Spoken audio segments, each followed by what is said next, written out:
Haryana cabinet की बैठक में विधानसभा के शीतकालीन सत्र की तारीख पर मुहर लगी है। आपको बता दें कि हरियाणा विधानसभा का शीतकालीन सत्र 22 दिसंबर से शुरू होगा, जो 26 दिसंबर तक चलेगा। 22 और 23 दिसंबर को छुट्टी रहेगी। इसके साथ ही 15 साल पुराने पेट्रोल और 10 साल पुराने डीजल वाहनों पर रोक लगा दी गई है। इसके साथ ही सीएम मनोहर लाल ने कई मुद्दों पर चर्चा करते हुए महत्वपूर्ण ऐलान भी किए हैं। सुनिए।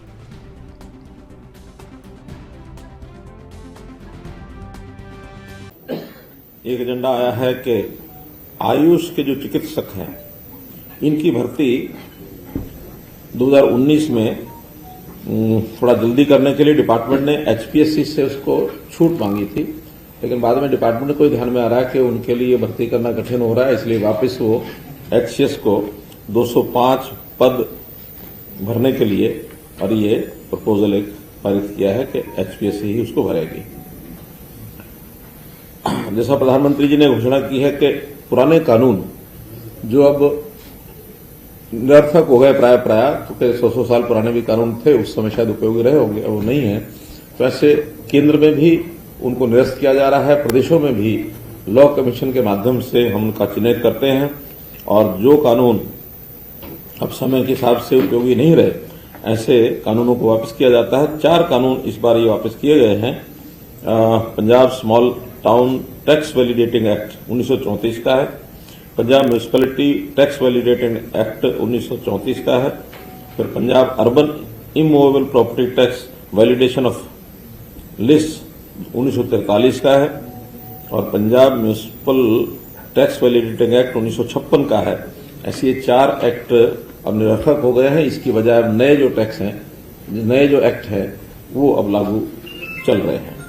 स्क्रैपेज नीति ट्रांसपोर्ट डिपार्टमेंट की ओर से आई है, जिसमें एनसीआर एरिया में 10 वर्ष की अवधि पूरे कर चुके डीजल वाहन और 15 वर्ष पूरी कर चुके जो पेट्रोल के वाहन हैं, अब उनके ऊपर प्रतिबंध है।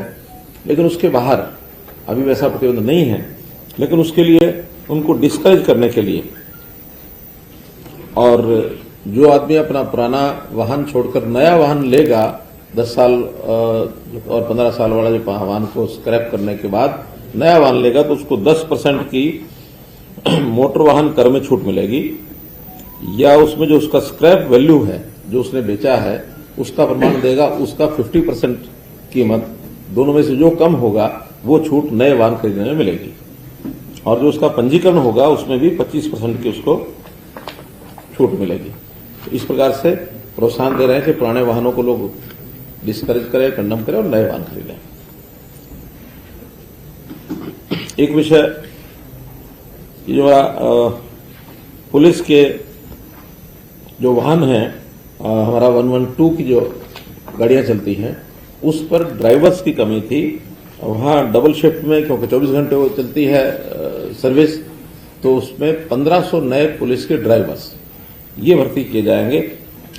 एक Haryana recovery of damages to property during disturbance to public order, ये एक एक्ट बनाया था कि किसी भी प्रकार का जो पब्लिक प्रॉपर्टी को नुकसान करते हैं, खास करके जो एजिटेटर्स हैं, उस नुकसान की भरपाई और उनसे ली जाएगी, उसके नियम बनाए हैं। तो रूल्स जो है आज नोटिफाई, अब आज हमने पारित कर दिए हैं। जिस दिन से नोटिफाई होंगे उस दिन से ये लागू हो जाएगा। जो वाहनों के जो नंबर होते हैं, जो खास करके प्रायोरिटी नंबर्स लोग लेने की जो इच्छा करते हैं, उन सबको छोड़ने का काम तो हमने पहले पारित कर दिया था। आज उसकी ई नीलामी का भी प्रावधान कर दिया है कि वो सारे नंबर अब नीलाम होंगे। यानी जैसे छोटे नंबर हैं, 1 नंबर है, 11 है या 99 है, या जो भी ऐसे प्रेफरेंशियल नंबर जो है वो सब कुछ रिजर्व कर दिए कि ये नीलाम होंगे, बाकी सब मिलेंगे। और उसके बाद भी अगर किसी कुछ नंबरों की डिमांड लगता है कि बहुत ज्यादा निकलेगी, आगे चल के नंबरों में जोड़ा जा। इसी प्रकार अनलॉफुल कन्वर्जन ऑफ रिलीजन का जो एक्ट पारित हुआ था, उसके भी आज रूल्स फाइनल हो गए हैं कि अब उसमें किस किस प्रकार से शिकायत होगी, तो किस किस प्रकार से उसका जो दंडनीय अपराध होगा, तो उसका रूल जो है वो नोटिफाई किए हैं। धर्मांतरण वाला उसके रूल्स अभी नहीं बने थे। रेवाड़ी जिले में मनेठी में एम्स जिसकी चर्चा बहुत समय से चल रही है और काफी वहां लोगों ने उसके लिए कहा भी है कि जल्दी इसको करना चाहिए। अब विधिवत आज इसको लैंड को गवर्नमेंट ऑफ इंडिया यानी जो हेल्थ डिपार्टमेंट है उनको लीज पर देने का 99 साल की लीज का वो पारित हो गया है और अब उनके लिए कारगर रास्ता बन गया कि वो कभी भी इसका शिलान्यास करके और एम्स उसकी।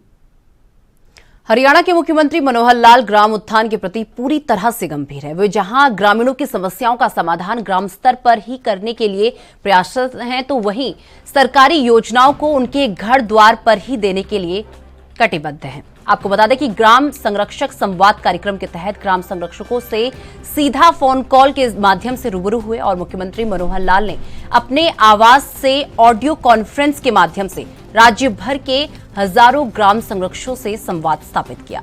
हरियाणा पंचायत संरक्षक योजना 2021 के तहत प्रदेश के विभिन्न विभागों में सेवारत प्रथम श्रेणी के अधिकारियों को ग्राम संरक्षक के तौर पर नामित करके एक एक गांव को गोद दिया गया था, ताकि ये अधिकारी गांव में पहुंचकर ग्रामीणों की समस्याओं को यथाशीघ्र हल करने में सहायता कर सकें।